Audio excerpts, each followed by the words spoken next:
تاكل وتعمل ايه في المناطق، واحنا النهارده في المنطقه اللي مسمينها منطقه الاكل الحدائق. وبدأنا بالفطار من زهرة اسكندرية. جربنا من هناك 3 سندوتشات، بس الطعمية كيري ما تتفوتش. روح على اللي بعده، روح على اللي بعده. وقريب منه قوي عصاير القبة، تضرب من هناك شوب اصلا. والله مفتقد هذا العصير. نكمل اليوم بقى ونتغدى من دودز. وطبعا ابتديت في الاول بالفرايد تشيكن. التتبيله واصله لغايه جوه، التتبيله حلوه قوي، من احلى الفرايد تشيكن اللي انا جربتها. زودت برضو كابريزو صوص، ده تقريبا من اكتر الحاجات اللي كنت مبسوط بيها. رائع. بس الساندوتش اللي فاجئني، خصوصا ان انا جربته قبل كده وما كانش ألذ حاجه، الترافل برجر.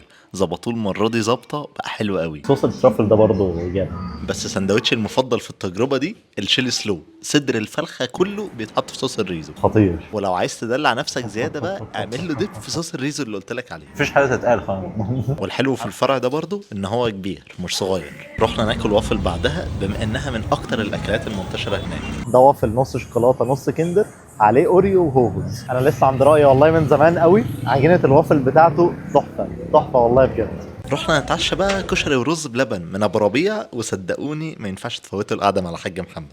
وتقفل اليوم ده بكوبايه شاي اخضر في قهوه ام كلثوم. هستناكم تقولوا لي بقى عايزين الفيديو الجاي يبقى من منطقتي.